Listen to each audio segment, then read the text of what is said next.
Hello everyone, ಎಲ್ಲರಿಗೂ ನಮಸ್ಕಾರ. ಎಲ್ಲರೂ ಹೇಗಿದ್ದೀರಾ? ಎಲ್ಲರೂ ಚೆನ್ನಾಗಿದ್ದೀರಾ ಅಂತ ಭಾವಿಸ್ತಾ ಇವತ್ತಿನ ಈ ವಿಡಿಯೋನ ಸ್ಟಾರ್ಟ್ ಮಾಡ್ತಾ ಇದ್ದೀನಿ. ಇವತ್ತಿನ ಈ ವಿಡಿಯೋ ಏನಾದರೂ ನಿಮಗೆ ಒಂದು ಸ್ವಲ್ಪನಾದರೂ ಇಷ್ಟ ಆಗಿದ್ರೆ ಪ್ಲೀಸ್ ಒಂದು ಲೈಕ್ ಮಾಡ್ತೀರಾ? ಈಗ ಬೆಳಗ್ಗೆ ಎದ್ದು ಫ್ರೆಶ್ ಅಪ್ ಆಗಿ ಇವಾಗ 4 ಬಾಲ್ಕನಿಗಳನ್ನು ಕಸ ಗುಡಿಸಿ, ಇವಾಗ ಕಾರಿಡಾರ್ ಕಸ ಗುಡಿಸೋದಕ್ಕಿಂತ ಮುಂಚೆ ಹೊಸ್ಲಿಗಿಟ್ಟಿರೋ ಹೂಗಳು ಮತ್ತು ಹೊಸ್ಲ ಮೇಲೆ ಹಾಕಿರೋ ರಂಗೋಲಿನೆಲ್ಲ ಒರೆಸ್ತಾ ಇದ್ದೀನಿ. ಈ ವಿಡಿಯೋ ಅಂತೂ ಒಂದು 4 ದಿನ ಮಾಡ್ಕೊಂಡಿದ್ದೀನಿ. ಸೋಮವಾರ, ಮಂಗಳವಾರ, ಬುಧವಾರ ಮತ್ತು ಗುರುವಾರ 4 ದಿನ ಮಾಡ್ಕೊಂಡಿದ್ದೀನಿ ಅಂತ ಅಂದ್ಕೊಳ್ತೀನಿ. ನನಗೆ ವೀಡಿಯೋಸ್ ಮಾಡ್ಕೊಳ್ಳೋದಕ್ಕೆ ಟೈಮ್ ಸಿಗ್ತಾ ಇಲ್ಲ, ಹಾಗಾಗಿ ಅಲ್ಲಲ್ಲಲ್ಲಿ ಒಂದು ಸ್ವಲ್ಪನೇ ಕ್ಲಿಪ್ಪಿಂಗ್ಸನ್ನು ಮಾಡ್ಕೊಳ್ತಾ ಇದ್ದೀನಿ. ಇನ್ನು ಈ ವಿಡಿಯೋನ ಗುರುವಾರ ಹಾಕಬೇಕಾಗಿತ್ತು, ಆದರೆ ಬುಧವಾರದ ದಿನ ನನ್ನ ತಮ್ಮನ ಮದುವೆಗೆ ಅಂತಂದ್ಬಿಟ್ಟು ಚಿಕ್ಕಪೇಟೆ ಶಾಪಿಂಗ್ ಹೋಗಿದ್ವಿ. ಅಲ್ಲಿಂದ ಬರೋಷ್ಟರಲ್ಲಿ ಲೇಟ್ ಆಯಿತು, ಹಾಗಾಗಿ ಇನ್ನು ಈ ವಿಡಿಯೋಗೆ ವಾಯ್ಸ್ ಓವರ್ ಕೊಟ್ಟು ಹಾಕೋದಕ್ಕಾಗಲಿಲ್ಲ. ಈಗ ಹೊಸ್ಲ ಮೇಲೆ ಹಾಕಿರೋ ರಂಗೋಲಿನೆಲ್ಲ ಒರೆಸಿದ್ದಾಯಿತು.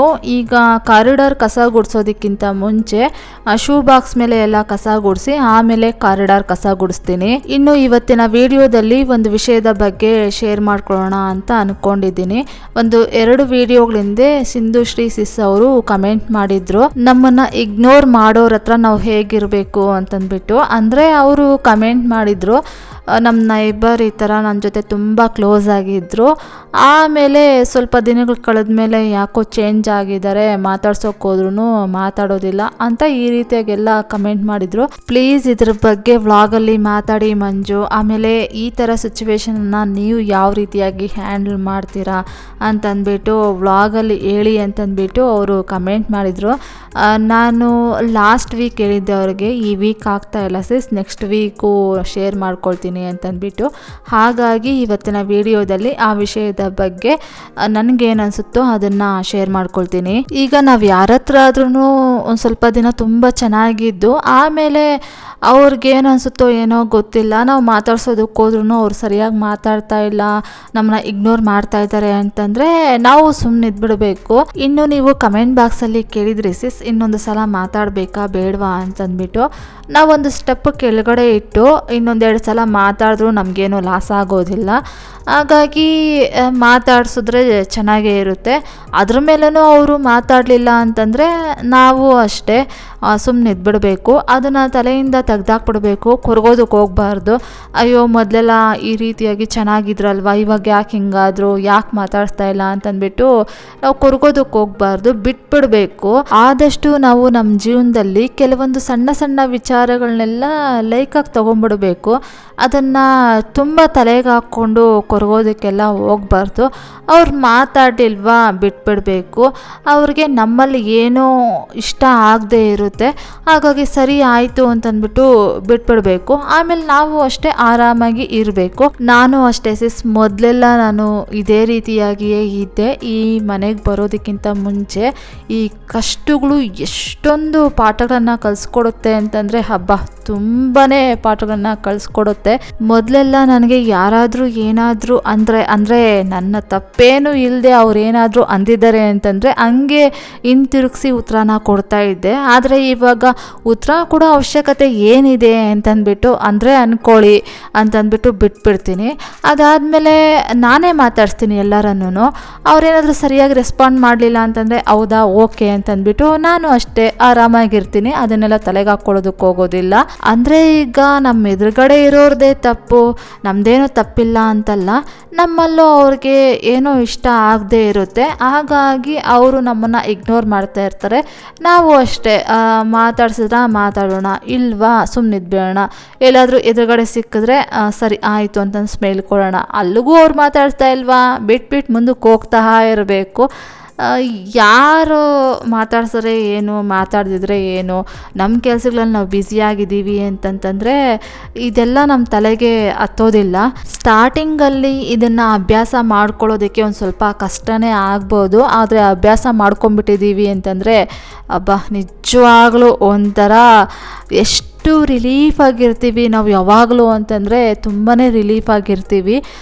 ಯಾವೊಂದು ಸಣ್ಣ ಸಣ್ಣ ವಿಚಾರಗಳಿಗೂ ನಾವು ರಿಯಾಕ್ಟ್ ಆಗೋದಿಲ್ಲ. ಹೌದಾ ಅಂತಂದ್ಬಿಟ್ಟು ಕೂಲಾಗಿ ತಗೊಂಡು ಹ್ಯಾಂಡ್ಲ್ ಮಾಡ್ತಾ ಇರ್ತೀವಿ. ಇದನ್ನು ಅಭ್ಯಾಸ ಮಾಡಿಕೊಂಡ್ರೆ ತುಂಬ ಅಂದರೆ ತುಂಬಾ ಒಳ್ಳೆಯದು. ನನಗೆ ಈ ಮನೆಗೆ ಬಂದ ಮೇಲೆ ಈ ಕಷ್ಟಗಳಿದೆ ಅಲ್ವಾ, ಈ ಕಷ್ಟಗಳಿಂದ ಈ ಜೀವನದ ಪಾಠ ಅಂತ ಕಲ್ತ್ಕೊಂಡೆ. ಇವಾಗ ನಮ್ಮನ್ನು ಮನೆಗೆ ಕರೀದೆ ಹೋಗಲಿ, ಮಾತಾಡಿಸ್ದೆ ಹೋಗಲಿ, ನಾನು ಏನಕ್ಕೂ ತಲೆಗೆ ಹಾಕ್ಕೊಳ್ಳೋದಕ್ಕೆ ಹೋಗೋದಿಲ್ಲ. ಆರಾಮಾಗಿರ್ತೀನಿ. ನಮ್ಮ ಜೊತೆ ಪ್ರೀತಿಯಿಂದ ಇರೋ ಜೊತೆ ನಾನು ಪ್ರೀತಿಯಿಂದ ಇರ್ತೀನಿ. ಅವ್ರಿಗಿಷ್ಟ ಆಗದೆ ಅವರು ದೂರ ಆಗ್ತಾಯಿದ್ದಾರೆ ಅಂತಂದರೆ ಸರಿ ಆಯಿತು, ಹೋಗಿ ನಿಮ್ಗೆ ಎಲ್ಲಿಷ್ಟ ಆಗುತ್ತೋ ಅಲ್ಲಿ ನೀವು ಆರಾಮಾಗಿರಿ, ನಾನು ಇಲ್ಲಿ ಆರಾಮಾಗಿರ್ತೀನಿ ಅಂತಂದ್ಬಿಟ್ಟು ನಾನು ಅದನ್ನು ಲೈಕಾಗಿ ತೊಗೊಂಡ್ಬಿಡ್ತೀನಿ. ಇದನ್ನು ಖಂಡಿತ ಅಭ್ಯಾಸ ಮಾಡ್ಕೊಂಡಿದ್ದೀವಿ ಅಂತಂದರೆ ಎಲ್ಲನೂ ನಾವು ಕೂಲಾಗಿ ಹ್ಯಾಂಡ್ಲ್ ಮಾಡ್ತಾ ಇರ್ತೀವಿ. ಆಮೇಲೆ ಕೆಲವ್ರು ಅಂದ್ಕೊಳ್ಬೋದು, ಹಾಗಿದ್ರೆ ನೀವೇನು ರಿಯಾಕ್ಟೇ ಮಾಡೋದಿಲ್ವಾ ಮಂಜು ಅಂತಂದ್ಬಿಟ್ಟು. ನನಗೂ ಇದೆಲ್ಲ ಅಭ್ಯಾಸ ಮಾಡಿಕೊಂಡ್ರು ಆವಾಗವಾಗ ಕೆಲವೊಂದು ವಿಚಾರಗಳಿಗೆ ರಿಯಾಕ್ಟ್ ಆಗೋದಕ್ಕೆ ಹೋಗ್ತಾ ಇರ್ತೀನಿ. ಆವಾಗ ನಮ್ಮಲ್ಲೇ ನಮಗೊಬ್ಬರು ಸ್ನೇಹಿತರು ಅಂತ ಇರ್ತಾರಲ್ವ, ಆವಾಗ ಯಾಕೆ ಮಂಜು ಈ ಸಣ್ಣ ಸಣ್ಣ ವಿಚಾರಗಳಿಗೆಲ್ಲ ರಿಯಾಕ್ಟ್ ಆಗ್ತೀಯಾ, ಬಿಟ್ಬಿಡು ಅಂತಂದ್ಬಿಟ್ಟು ಹೇಳುತ್ತೆ. ಆವಾಗ ಸರಿ ಆಯಿತು ಅಂತಂದ್ಬಿಟ್ಟು ಕೂಲಾಗಿ ಇದ್ಬಿಡ್ತೀನಿ. ಆದಷ್ಟು ನಾನು ಪರ್ಫೆಕ್ಟಾಗಿ ಇದೇ ರೀತಿಯಾಗಿ ಇರ್ತೀನಿ ಅಂತ ಹೇಳ್ತಾ ಇಲ್ಲ, ನಾನು ಪ್ರಯತ್ನ ಪಡ್ತಾ ಇರ್ತೀನಿ. ನಾನು ಅಷ್ಟೇ ಎಲ್ಲ ವಿಚಾರಗಳನ್ನು ಅಷ್ಟೇ ಕೂಲಾಗಿ ತಗೊಳ್ಳೋದಕ್ಕೆ ಪ್ರಯತ್ನ ಪಡ್ತಾ ಇರ್ತೀನಿ ಅಷ್ಟೇ. ಈಗ ಮನೆಯೆಲ್ಲ ಕಸ ಗುಡಿಸಿದ್ದಾದಮೇಲೆ ಸ್ನಾನ ಮಾಡ್ಕೊಂಡು ಬಂದು ದೇವ್ರ ಮನೆಯಲ್ಲಿ ಪೂಜೆಗೆಲ್ಲ ರೆಡಿ ಮಾಡಿಕೊಂಡು ಅದಾದಮೇಲೆ ಹೊಸ್ಲುರ್ಸಿ ಹೊಸ್ಲಿಗೆ ಅರ್ಶಿನ ಕುಂಕುಮ ಇಟ್ಟು ರಂಗೋಲಿ ಎಲ್ಲ ಹಾಕಿ ಹೂವು ಇಟ್ಟು ಅಲ್ಲಿ ಹೊಸ್ಲತ್ರ ಪೂಜೆಗೆಲ್ಲ ರೆಡಿ ಮಾಡಿ ಮೊದಲಿಗೆ ನಾನು ಹೊಸ್ಲು ಪೂಜೆಯನ್ನು ಮಾಡಿದೆ. ಅದಾದಮೇಲೆ ನಮ್ಮ ಮನೆಯವರು ದೇವ್ರ ಮನೆಯಲ್ಲಿ ದೀಪಗಳನ್ನು ಬೆಳಗಿ ಪೂಜೆ ಮಾಡಿದ್ರು. ಅದಾದಮೇಲೆ ನಾನು ರಾಮಕೋಟಿಯನ್ನು 108 ಸಲ ಬರೆದು ಆಮೇಲೆ ಪದ್ಮಾವತಿ ಅಮ್ಮನವರ ಸ್ತೋತ್ರನ 108 ಸಲ ಹೇಳ್ಕೊಂಡೆ. ಆ ಕೆಲಸ ಎಲ್ಲ ಮಾಡಿದ್ದಾದಮೇಲೆ ಇವಾಗ ಬೆಳಗ್ಗೆ ಟಿಫನ್ ಬಂದುಬಿಟ್ಟು ದೋಸೆ ಮತ್ತು ಆಲೂಗಡ್ಡೆ ಗ್ರೇವಿಯನ್ನು ಮಾಡಿದ್ದೀನಿ. ಇವಾಗ ನಮ್ಮ ಮನೆಯವ್ರಿಗೆ ದೋಸೆಗಳನ್ನು ಹಾಕ್ಕೊಡ್ತಾಯಿದ್ದೀನಿ. ಯಾಕೋ ಇತ್ತೀಚೆಗೆ ನಾವು ತುಂಬ ದೋಸೆಗಳನ್ನು ತಿನ್ನೋದು ಅಭ್ಯಾಸ ಮಾಡ್ಕೊಂಡ್ಬಿಟ್ಟಿದ್ದೀವಿ. ಸುಮಾರು ವಿಡಿಯೋಗಳಲ್ಲಿ ಇತ್ತೀಚೆಗೆ ದೋಸೆ ಹಾಕೋದನ್ನೇ ತೋರಿಸ್ತಾ ಇದ್ದೀನಿ.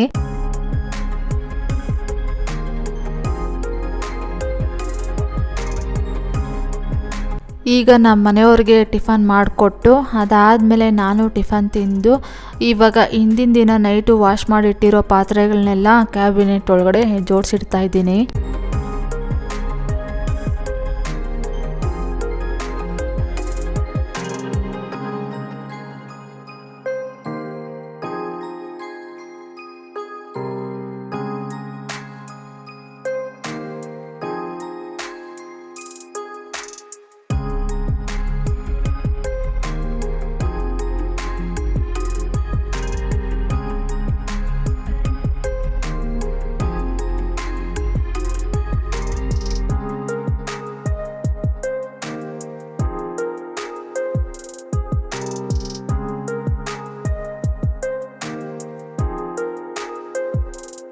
ಈಗ ಬುಟ್ಟಿಯಲ್ಲಿರೋ ಪಾತ್ರೆಗಳನ್ನೆಲ್ಲ ಕ್ಯಾಬಿನೆಟ್ ಒಳಗಡೆ ಜೋಡಿಸಿಟ್ಟಿದ್ದಾಯಿತು.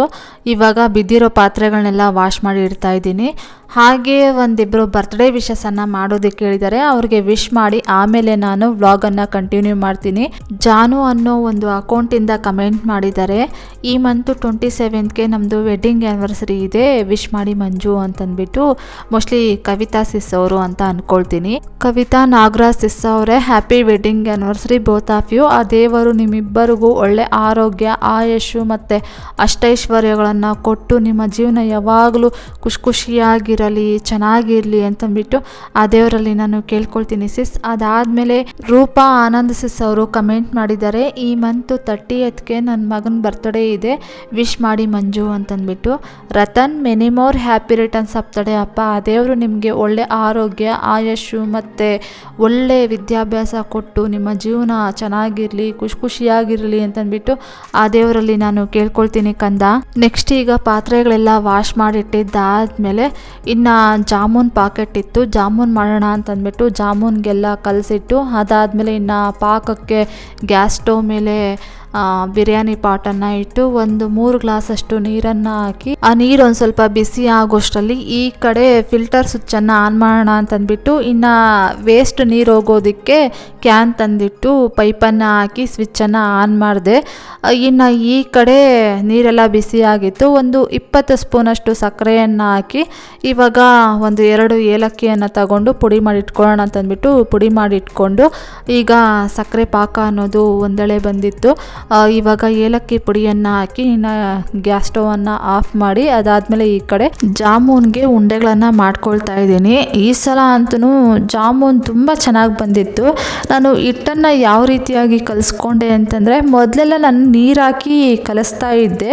ಈ ಸಲ ಹಾಲು ಹಾಕಿ ಕಲಿಸ್ದೆ, ತುಂಬ ಚೆನ್ನಾಗಿತ್ತು. ಆಮೇಲೆ ಒಂದು ಸ್ವಲ್ಪ ಈ ಹಿಟ್ಟನ್ನೆಲ್ಲ ಕಲಸಿಟ್ಟಿದ್ದಾದಮೇಲೆ ಒಂದು ಸ್ವಲ್ಪ ಹೊತ್ತು ಹಾಗೆ ಬಿಟ್ಬಿಟ್ಟಿದ್ದೆ, ಬೇರೆ ಕೆಲಸ ಏನೋ ಇತ್ತು, ಹಾಗಾಗಿ ಒಂದು ಸ್ವಲ್ಪ ಹೊತ್ತು ಹಾಗೆ ಬಿಟ್ಬಿಟ್ಟಿದ್ದೆ. ಚೆನ್ನಾಗಿ ನೆನ್ಕೊಂಡಿತ್ತು, ಹಾಗಾಗಿ ಈ ಸಲ ಜಾಮೂನ್ ಅನ್ನೋದು ಚೆನ್ನಾಗಿ ಬಂದಿತ್ತು.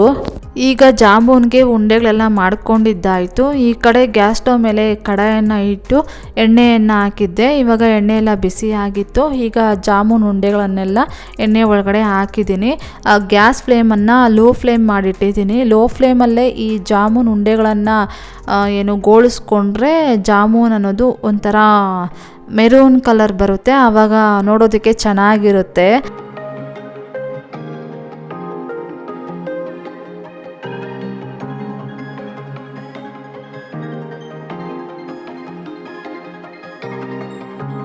ಈಗ ಯಾವ್ಯಾವ ಜಾಮೂನ್ ಉಂಡೆಗಳು ಒಂಥರ ಮೆರೂನ್ ಕಲರಲ್ಲಿ ಬಂದಿತ್ತು ಆ ಜಾಮೂನ್ ಉಂಡೆಗಳನ್ನು ತೆಗೆದು ಒಂದು ಪ್ಲೇಟ್ ಒಳಗಡೆ ಹಾಕ್ಕೊಳ್ತಾ ಇದ್ದೀನಿ. ಆಮೇಲೆ ಈ ಇಂಡಸ್ ವ್ಯಾಲಿಯವರ ಕುಕ್ವೇರ್ ಸೆಟ್ಟುಗಳಂತೂ ಅದೆಷ್ಟು ಚೆನ್ನಾಗಿರುತ್ತೆ ಅಂತಂದರೆ ತುಂಬಾ ಚೆನ್ನಾಗಿರುತ್ತೆ. ಹಾಕಿದ್ರೆ ಈ ಥರ ಕುಕ್ವೇರ್ ಸೆಟ್ಟುಗಳಿಗೆ ಬಂಡವಾಳ ಹಾಕಬೇಕು ಅಂತ ಅನ್ನಿಸ್ತಾ ಇರುತ್ತೆ, ಅಷ್ಟೊಂದು ಚೆನ್ನಾಗಿರುತ್ತೆ. ಸ್ಟೈನ್ಲೆಸ್ ಸ್ಟೀಲು ಮತ್ತು 3 ಲೇಯರ್ಸ್ ಎಲ್ಲ ಇರುತ್ತಲ್ವ, ತುಂಬಾ ಚೆನ್ನಾಗಿರುತ್ತೆ. ಇವಾಗ ಇಲ್ಲಿ ನೋಡ್ತಾ ಇರ್ಬೋದು, ನಾನು ಈ ಸಕ್ಕರೆ ಪಾಕ ಮಾಡ್ಕೊಳ್ಳೋದಕ್ಕೆ ಬಿರಿಯಾನಿ ಪಾಟ್ನು ಇಂಡಸ್ ವ್ಯಾಲಿ ಅವ್ರದ್ದೇ ಬಳಸಿದ್ದೀನಿ. ಆಮೇಲೆ ಇಲ್ಲಿ ಜಾಮೂನುಗಳನ್ನು ಎಣ್ಣೆಯಲ್ಲಿ ಗೋಳಿಸ್ಕೊಳ್ತಾ ಇದ್ದೀನಲ್ವಾ, ಈ ಒಂದು ಕಡಾಯಿನೂ ಅಷ್ಟೇ ಇಂಡಸ್ ವ್ಯಾಲಿ ಅವ್ರದ್ದೇ. ತುಂಬ ಚೆನ್ನಾಗಿರುತ್ತೆ ಈ ಒಂದು ಪ್ರಾಡಕ್ಟ್ಸ್ ಅಂತೂ. ಮುಂದಕ್ಕೆ ನಾನು ಅವ್ರ ಹತ್ರನೇ ಒಂದು ಸ್ವಲ್ಪ ಈ ಒಂದು ಕುಕ್ಕರ್ಗಳಂತೆ ಎಲ್ಲ ಒಂದಷ್ಟು ಐಟಮ್ಸನ್ನು ತೊಗೊಳ್ಬೇಕು ಅಂತ ಅಂದ್ಕೊಂಡಿದ್ದೀನಿ. ಅಷ್ಟು ನನಗೆ ಇಷ್ಟ ಆಗುತ್ತೆ ಈ ಒಂದು ಇಂಡಸ್ ವ್ಯಾಲಿ ಅವ್ರ ಪ್ರಾಡಕ್ಟ್ಸ್ ಅಂತೂ.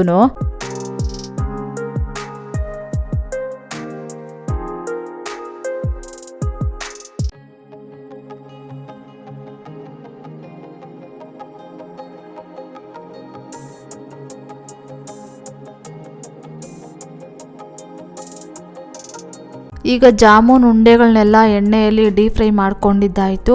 ಇವಾಗ ತಗೊಂಬಂದು ಸಕ್ಕರೆ ಪಾಕದೊಳಗಡೆ ಹಾಕ್ತಾ ಇದ್ದೀನಿ. ನೋಡ್ತಾ ಇರ್ಬೋದು ಎಷ್ಟೊಂದು ಚೆನ್ನಾಗಿ ಬಂದಿದೆ ಜಾಮೂನ್ ಉಂಡೆಗಳು ಅಂತಂದ್ಬಿಟ್ಟು. ಎಲ್ಲೂ ಕ್ರಾಕ್ ಅನ್ನೋದೇ ಬರಲಿಲ್ಲ ಈ ಸಲ ಅಂತೂ. ಮೊದಲೆಲ್ಲ ನಾನು ನೀರು ಹಾಕಿ ಕಲಿಸ್ತಾ ಇದ್ದೆ, ಅಮ್ಮ ಮನೇಲಿ ಒಂದು ಸಲ ಮಾಡಿದ್ದೆ, ಈ ಹಾಲು ಹಾಕ್ಬಿಟ್ಟು ಹಿಟ್ಟನ್ನು ಕಲಸಿದ್ದೆ, ಅಲ್ಲಿ ಚೆನ್ನಾಗಿ ಬಂದಿತ್ತು. ಹಾಗಾಗಿ ಇಲ್ಲೂ ಅದೇ ರೀತಿಯಾಗಿಯೇ ಮಾಡಿದೆ, ಚೆನ್ನಾಗಿ ಬಂದಿತ್ತು. ಹಾಲನ್ನು ಹಾಕಿ ನಾವು ಹಿಟ್ಟನ್ನು ಕಲಸಿ ಜಾಮೂನ್ ಉಂಡೆಗಳನ್ನು ಮಾಡೋದ್ರಿಂದ ನಿಜವಾಗ್ಲೂ ಕ್ರ್ಯಾಕ್ ಏನೂ ಬರೋದಿಲ್ಲ, ತುಂಬಾ ಚೆನ್ನಾಗಿ ಬರುತ್ತೆ ಜಾಮೂನ್ ಉಂಡೆಗಳನ್ನೋದು. ಆಮೇಲೆ ನಮ್ಮ ಹೆಣ್ಮಕ್ಳಿಗಂತೂ ನಾವು ಮಾಡಿರೋ ಅಡುಗೆ ಚೆನ್ನಾಗಿ ಬಂತು ಅಂತಂದರೆ ಅದೆಷ್ಟು ಖುಷಿ ಆಗುತ್ತೆ ಅಲ್ವಾ. ಅಯ್ಯೋ ಇವತ್ತು ಎಷ್ಟೊಂದು ಚೆನ್ನಾಗಿ ಅಡುಗೆಯನ್ನು ಮಾಡಿದ್ದೀನಿ ಅಂತಂದ್ಬಿಟ್ಟು. ಈಗ ಜಾಮೂನ್ ಉಂಡೆಗಳೆಲ್ಲ ಸಕ್ಕರೆ ಪಾಕನ ಎಳ್ಕೊಂಡು ಇವಾಗ ತಿನ್ನೋದಕ್ಕೆ ರೆಡಿಯಾಗಿತ್ತು. ಈಗ ನಮ್ಮ ಎದುರುಗಡೆ ಮನೆಯವ್ರಿಗೆ ಒಂದಷ್ಟು ಜಾಮೂನನ್ನು ಕೊಟ್ಟು ಬರೋಣ ಅಂತಂದ್ಬಿಟ್ಟು ಇವಾಗ ಬಟ್ಲೊಳಗಡೆ ಹಾಕ್ಕೊಳ್ತಾ ಇದ್ದೀನಿ. ಆಮೇಲೆ ನನಗನ್ನಿಸ್ತು ಈ ಜಾಮೂನು ಮತ್ತು ಕ್ಯಾರೆಟ್ ಹಲ್ವಾ ಇದೆ ಅಲ್ವಾ, ನಾವು ಮಾಡಿದ ದಿನ ಅಲ್ಲದೆ ನೆಕ್ಸ್ಟ್ ಡೇ ತಿಂದರೆ ತುಂಬಾ ಟೇಸ್ಟಿಯಾಗಿರುತ್ತೆ. ನಾನು ಈ ಜಾಮೂನನ್ನು ಮಾಡಿದ ದಿನ ತಿಂದೆ, ಅಷ್ಟೊಂದು ಟೇಸ್ಟಿಯಾಗಿರಲಿಲ್ಲ, ಆದರೆ ನೆಕ್ಸ್ಟ್ ಡೇ ಅಂತೂ ತುಂಬಾ ಟೇಸ್ಟಿಯಾಗಿತ್ತು. ಇನ್ನೂ ತಿನ್ನೋಣ ಅಂತ ಅನ್ನಿಸ್ತಾ ಇತ್ತು. ಈಗ ಈ ಬಟ್ಲು ತುಂಬ ಜಾಮೂನ್ ಉಂಡೆಗಳನ್ನೆಲ್ಲ ಹಾಕಿದ್ದಾಯಿತು. ಇವಾಗ ಒಂದು ಸ್ವಲ್ಪ ಸಕ್ಕರೆ ಪಾಕನ ಹಾಕ್ತಾ ಇದ್ದೀನಿ.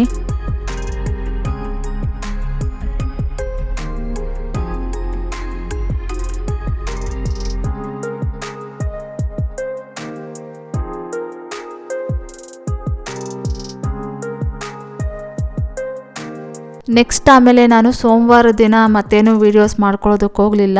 ಇವಾಗ ಇಲ್ಲಿ ನೋಡ್ತಾ ಇರ್ಬೋದು, ಮಂಗಳವಾರ ದಿನ ನಾನು ದೇವ್ರ ಫೋಟೋಸ್ಗೆಲ್ಲ ಬರೀ ಸೇವಂತಿಗೆ ಹೂಗಳನ್ನೆಲ್ಲ ಇಟ್ಬಿಟ್ಟು ಅಲಂಕಾರ ಮಾಡಿ ಪೂಜೆಯನ್ನು ಮಾಡಿದ್ದೀನಿ.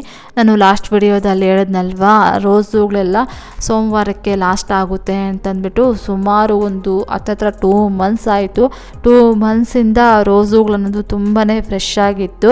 ಇನ್ನು ಲಾಸ್ಟ್ ಟೈಮು ಅಮ್ಮ ಮನೆಗೆ ಹೋದಾಗ ಬರ್ತಾ ಸೇವಂತಿಗೆ ಹೂಗಳನ್ನು ತೊಗೊಂಬಂದಿದ್ದೆ.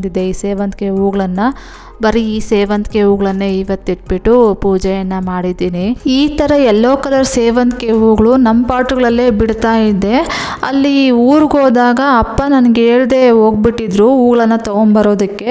ನನಗೆ ಹೋಗಿದ್ರೆ ನಾನು ಯೆಲ್ಲೋ ಕಲರ್ ಸೇವಂತಿಗೆ ಹೂಗಳು ಬೇಡಪ್ಪ, ಅಲ್ಲೇ ನನಗೆ ಪಾಟ್ಗಳಲ್ಲಿ ಸಿಗುತ್ತೆ, ಬೇರೆ ಕಲರ್ ಸೇವಂತಿಗೆ ಹೂಗಳನ್ನು ತೊಗೊಂಬನ್ನಿ ಅಂತ ಹೇಳ್ತಾ ಇದ್ದೆ. ಆದರೆ ಅವರು ನನಗೆ ಹೇಳ್ದೆ ಹೋಗಿ ಈ ಥರ ಅಂದರೆ ಈ ಯೆಲ್ಲೋ ಕಲರ್ ಸೇವಂತಿಗೆ ಹೂಗಳೇ ಜಾಸ್ತಿ ಇದೆ ಅಪ್ಪ ತೊಗೊಂಬಂದಿರೋ ಹೂಗಳಲ್ಲಿ. ಇನ್ನು ವೈಟ್ ಕಲರು ಮತ್ತು ಪಿಂಕ್ ಕಲರು ಕಡಿಮೆ ಇದೆ. ವೈಟ್ ಕಲರ್ ಒಂದು ಸ್ವಲ್ಪ ಇದೆ, ಪಿಂಕ್ ಕಲರ್ 1-2 ಹೂವು ಇದೆ. ಶುಕ್ರವಾರ ಪೂಜೆಗೆ ಇಟ್ಕೊಳ್ಳೋಣ ಅಂತಂದ್ಬಿಟ್ಟು ಇನ್ನು ಮಂಗಳವಾರ ದಿನ ಬರೀ ಯೆಲ್ಲೋ ಕಲರ್ ಸೇವಂತಿಗೆ ಹೂಗಳನ್ನೇ ಇಟ್ಬಿಟ್ಟು ಪೂಜೆಯನ್ನು ಮಾಡಿದ್ದೀನಿ.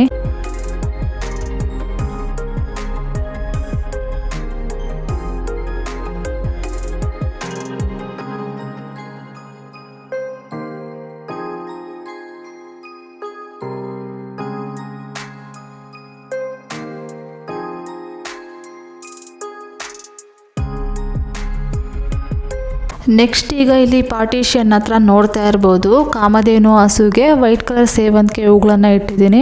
ಆಮೇಲೆ ಉರುಳಿ ಬೋಲ್ಗೆ ಲಾಸ್ಟು ವೀಕ್ ಅಮಾವಾಸ್ಯೆ ದಿನ ಪೂಜೆಯನ್ನು ಮಾಡಿದ್ನಲ್ವ, ಆವಾಗ ಸೇವಂತಿಗೆ ಹೂಗಳನ್ನೇ ಹಾಕಿದ್ದೆ. ಅವೇ ಹೂಗಳನ್ನೋದು ಇತ್ತು. ಇನ್ನು ಬುಧವಾರ ದಿನ ನಾನು ವೀಡಿಯೋಸ್ ಮಾಡ್ಕೊಂಡಿರೋದು ಅದು ನೆಕ್ಸ್ಟ್ ವಿಡಿಯೋದಲ್ಲಿ ಶೇರ್ ಮಾಡ್ಕೊಳ್ತೀನಿ. ಚಿಕ್ಕಪೇಟೆಗೆ ಹೋಗಿರೋದು ಮತ್ತು ಚಿಕ್ಕಪೇಟೆಯಿಂದ ನಾನು ಯಾವ ಕಲರ್ ಡ್ರೆಸ್ಗಳನ್ನು ತೊಗೊಂಬಂದಿದ್ದೀನಿ ಅಂತಂದ್ಬಿಟ್ಟು, ಮತ್ತು ಬ್ಯಾಗ್ಸು ಜಾಸ್ತಿ ಶಾಪಿಂಗ್ ಮಾಡೋದಕ್ಕಾಗಲಿಲ್ಲ. ನೆಕ್ಸ್ಟ್ ಇನ್ನೊಂದು ಟೈಮ್ ಹೋಗಿ ಇನ್ನೊಂದಷ್ಟು ಐಟಮ್ಸ್ ತೊಗೊಂಬಂದರೆ ಆಯಿತು ಅಂತಂದ್ಬಿಟ್ಟು ಒಂದು ಸ್ವಲ್ಪನೇ ತೊಗೊಂಬಂದಿದ್ದೀವಿ ಈ ಸಲ. ನೆಕ್ಸ್ಟ್ ಈಗ ಗುರುವಾರ ಬೆಳಗ್ಗೆ ಟಿಫನ್ ಎಲ್ಲ ತಿಂದಿದ್ದಾದಮೇಲೆ ಇನ್ನು ಯುಟಿಲಿಟಿಯಲ್ಲಿ ಬಿಸಿಲು ಬೀಳ್ತಾ ಇತ್ತು. ಇಲ್ಲಿ ಕುತ್ಕೊಂಡು ಟೀ ಕುಡಿದು ಇವಾಗ ಹಂಗೆ ಅವರೆಕಾಯಿನೆಲ್ಲ ಬಿಡಿಸ್ತಾ ಇದ್ದೀನಿ. ಅವರೆಕಾಯಿ ಅಂತೂ ಒಂದು 5 kg ಅಷ್ಟಿತ್ತು. ಇನ್ನು ನಮ್ಮ ಮನೆಯವ್ರನ್ನ ಕರೆದೆ ಅವರೆಕಾಯಿನ ಬಿಡಿಸೋದಕ್ಕೆ ಬನ್ನಿ ಅಂತಂದ್ಬಿಟ್ಟು. ಅವ್ರು ಇತ್ಕೊಂಡು ನನ್ನ ಕೆಲಸ ಇದೆ ಅಂತಂದರು. ಸರಿ ಆಯಿತು ಅಂತಂದ್ಬಿಟ್ಟು ಬೆಳಗ್ಗೆ ಒಂದು 11 ಗಂಟೆಗೆ ಅವರೆಕಾಯಿ ಸುಲಿಯೋದಕ್ಕೆ ಸ್ಟಾರ್ಟ್ ಮಾಡಿಕೊಂಡೋಳು. 2 ಗಂಟೆವರೆಗೂ ಸುಲಿತಾನೇ ಇದ್ದೀನಿ. ಮಧ್ಯದಲ್ಲಿ ಅದೊಂದು ಕೆಲಸ ಇದೊಂದು ಕೆಲಸ ಅಂತ ಮಾಡಿದೆ. 2 ಗಂಟೆಗೆ ಈ ಕೆಲಸ ಅನ್ನೋದು ಕಂಪ್ಲೀಟ್ ಆಯಿತು. ನೆಕ್ಸ್ಟ್ ಈಗ ಅವರೆಕಾಯಿ ಸುಲಿತಾ ಇನ್ನು ಮಧ್ಯಾಹ್ನ ಊಟಕ್ಕೆ ಟೈಮೇ ಆಗೋಯಿತು. ಪಪ್ಪಾಯ ಇತ್ತು, ಪಪ್ಪಾಯನ ಕಟ್ ಮಾಡಿ ತಿನ್ನೋಣ ಅಂತಂದ್ಬಿಟ್ಟು ಇವಾಗ ಪಪ್ಪಾಯನ ಕಟ್ ಮಾಡ್ತಾ ಇದ್ದೀನಿ. ಈ ಪಪ್ಪಾಯ ನೋಡೋದಕ್ಕೆ ಮೇಲ್ಗಡೆ ಇನ್ನೂ ಹಣ್ಣಾಗಿಲ್ವೇನೋ ಅಂತ ಅನಿಸ್ತಾ ಇತ್ತು. ಕಟ್ ಮಾಡಬೇಕಾದ್ರೂ ಅಷ್ಟೇ, ಅಂದರೆ ಸಿಪ್ಪೆ ತೆಗಿಬೇಕಾದ್ರೂ ಅಷ್ಟೇ ಇನ್ನೂ ಹಣ್ಣಾಗಿಲ್ವೇನೋ, ಇವಾಗಲೇ ನಾನು ಕಟ್ ಮಾಡಿಬಿಡ್ತಾ ಇದ್ದೀನೇನೋ ಅಂತ ಅಂದ್ಕೊಂಡೆ. ಆಮೇಲೆ ಕಟ್ ಮಾಡಿದ್ದಾದಮೇಲೆ ಒಳಗಡೆ ಎಲ್ಲ ಹಣ್ಣಾಗಿತ್ತು. ಅಂದರೆ ನನಗೆ ತುಂಬ ಹಣ್ಣಾಗಿತ್ತು ಅಂತಂದರೆ ಇಷ್ಟ ಆಗೋದಿಲ್ಲ, ಮೀಡಿಯಮ್ ಆಗಿ ಹಣ್ಣಾಗಿತ್ತು ಅಂತಂದರೆ ತಿನ್ನೋದಕ್ಕೆ ಇಷ್ಟಪಡ್ತೀನಿ. ಹಾಗಾಗಿ ಈ ಪಪ್ಪಾಯನ ಕಟ್ ಮಾಡೋಣ ಅಂತಂದ್ಬಿಟ್ಟು ಕಟ್ ಮಾಡ್ತಾ ಇದ್ದೀನಿ.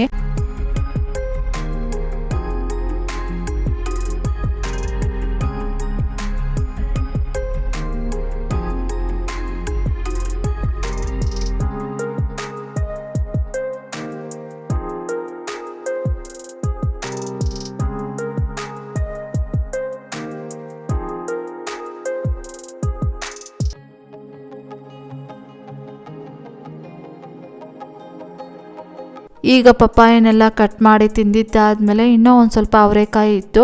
ಆ ಅವರೆಕಾಯಿನೆಲ್ಲ ಬಿಡಿಸಿ ಇವಾಗ ತೊಗೊಂಬಂದು ಮರದಲ್ಲಿ ಹಾಕ್ತಾಯಿದ್ದೀನಿ. ನೋಡ್ತಾ ಇರ್ಬೋದು ಇಷ್ಟೊಂದು ಅವರೆಕಾಳು ಅನ್ನೋದು ನಾನು ಬಿಡಿಸಿದ್ದೀನಿ. ಇದನ್ನೆಲ್ಲ ನೀರಲ್ಲಿ ನೆನೆಸಿಟ್ಟು ಇದಕ್ಕಿನ ಬೇಳೆ ಮಾಡಿ ಸಾಂಬಾರಿಗೆ ಎಷ್ಟು ಬೇಕೋ ಅಷ್ಟನ್ನು ಬಳಸ್ಕೊಂಡು ಇನ್ನು ಉಳಿದಿದ್ದು ಇದಕ್ಕಿನ ಅವರೆಕಾಳನ್ನು ಬಿಸಿಲಲ್ಲಿ ಹಾಕಿ ಒಣ ಇದಕ್ಕದ ಅವರೆಕಾಳನ್ನು ಮಾಡ್ಕೊಳ್ಳೋಣ ಅಂತ ಅಂದ್ಕೊಂಡು ಇವಾಗ ಎಲ್ಲ ಅವರೆಕಾಳನ್ನು ನೀರಲ್ಲಿ ಹಾಕಿ ನೆನೆಸಿಡ್ತಾ ಇದ್ದೀನಿ. ನಮ್ಮ ಎದುರುಗಡೆ ಮನೆಯವ್ರಿಗೆ ಕೊಡೋಣ ಅಂತ ಅಂದ್ಕೊಂಡಿದ್ದೆ, ಆದರೆ ಅವರು ಈ ಸಾಂಬಾರನ್ನು ಮಾಡೇ ಇಲ್ಲಂತೆ. ಹಾಗಾಗಿ ಸರಿ ಆಯಿತು, ನಾನೇ ಇದಕ್ಕಿನ ಬೇಳೆ ಸಾಂಬಾರು ಸಾಂಬಾರನ್ನು ಮಾಡಿ ಕೊಟ್ಟರೆ ಆಯಿತು ಅಂತಂದ್ಬಿಟ್ಟು ಎಲ್ಲ ಅವರೆಕಾಳನ್ನು ನಾನೇ ನೀರಲ್ಲಿ ಹಾಕಿ ನೆನೆಸಿಡ್ತಾ ಇದ್ದೀನಿ. ಮೊದಲಿಗೆ ಕೇಳಿದೆ ಇಟ್ಬಿಟ್ಟು ಕೊಡ್ತೀನಿ ಅಂದರೆ ಅವ್ರಿಗೆ ಮಕ್ಕಳಿರ್ತಾರೆ ಪಾಪ, ಮಕ್ಕಳನ್ನ ನೋಡಿಕೊಂಡು ಅವರೆಕಾಯನ್ನ ಸುಲಿದು ಮತ್ತು ಈ ಅವರೆಕಾಳನ್ನೆಲ್ಲ ಇಟ್ಕೋದಕ್ಕೆ ಟೈಮ್ ಆಗೋದಿಲ್ಲ. ಹಾಗಾಗಿ ನಾನೇ ಎಲ್ಲ ರೆಡಿ ಮಾಡಿಕೊಟ್ರೆ ಅವರು ಸಾಂಬಾರನ್ನು ಮಾಡ್ಕೊಳ್ತಾರೇನೋ ಅಂತಂದ್ಬಿಟ್ಟು ಕೇಳಿದೆ. ಆದರೆ ಅವ್ರಿಗೆ ನಾನು ಯಾವತ್ತೂ ಮಾಡಿಲ್ಲ. ಆಮೇಲೆ ನಮ್ಮ ಕಡೆ ಎಲ್ಲ ಇದು ಜಾಸ್ತಿ ಮಾಡೋದಿಲ್ಲ ಅಂತ ಹೇಳಿದ್ರು. ಸರಿ ಆಯಿತು, ನಾನೇ ಸಾಂಬಾರು ಮಾಡಿ ಕೊಟ್ಟರೆ ಆಯಿತು ಅಂತಂದ್ಬಿಟ್ಟು ನಾನೇ ನೀರಲ್ಲಿ ಹಾಕಿ ನೆನೆಸಿಟ್ಟೆ. ಅದಾದಮೇಲೆ ಇನ್ನು ಮಷಿನ್ಗೆ ಬಟ್ಟೆಗಳನ್ನು ಹಾಕಿದ್ದೆ. ಆ ಬಟ್ಟೆಗಳೆಲ್ಲ ವಾಶ್ ಆಗಿತ್ತು, ಅದನ್ನು ತೊಗೊಂಬಂದು ಸ್ಟ್ಯಾಂಡ್ ಮೇಲೆ ಒಣಗಾಕಿ ಇನ್ನು ಇವಾಗ ಮನೆ ಒರೆಸೋದಕ್ಕೆ ನೀರಲ್ಲಿ ಮಾಪನ ನೆನೆಸಿಟ್ಬಿಟ್ಟು ಇನ್ನು ಉಳಿದಿರೋ ಕೆಲಸಗಳು ಸಾಕಷ್ಟು ಇತ್ತು. ಇನ್ನೂ ಬೆಡ್ಸ್ಬೆಡ್ಡೆಲ್ಲ ರೀಸೆಟ್ ಮಾಡೇ ಇರಲಿಲ್ಲ. ಇವಾಗ ಬೆಡ್ಸ್ಬೆಡ್ಡೆಲ್ಲ ರೀಸೆಟ್ ಮಾಡಿ ಆಮೇಲೆ ಈ ಕೆಲಸಗಳನ್ನೆಲ್ಲ ಕಂಪ್ಲೀಟ್ ಮಾಡಿದ್ದಾದಮೇಲೆ ಪಾತ್ರೆಗಳನ್ನು ವಾಶ್ ಮಾಡಿಟ್ಟು ಇನ್ನು ಕೈಯಲ್ಲಿ ವಾಶ್ ಮಾಡೋ ಬಟ್ಟೆಗಳನ್ನೆಲ್ಲ ನೆನೆಸಿಟ್ಟಿದ್ದೆ. ಆ ಬಟ್ಟೆಗಳನ್ನೆಲ್ಲ ವಾಶ್ ಮಾಡಿ ಸ್ಟ್ಯಾಂಡ್ ಮೇಲೆ ಒಣಗಾಕಿ ಅದಾದಮೇಲೆ ಮನೆಯನ್ನೆಲ್ಲ ಒರೆಸ್ದೆ. ಇದಾಗಿತ್ತು ಫ್ರೆಂಡ್ಸ್ ಇವತ್ತಿನ ಈ ವಿಡಿಯೋ ಏನಾದರೂ ನಿಮಗೆ ಒಂದು ಸ್ವಲ್ಪನಾದರೂ ಇಷ್ಟ ಆಗಿದ್ದರೆ, ಮೋಟಿವೇಶನ್ ಅನಿಸಿದರೆ please do like, share, comment and subscribe to my channel. Thank you for watching my video. Have a nice day. Bye.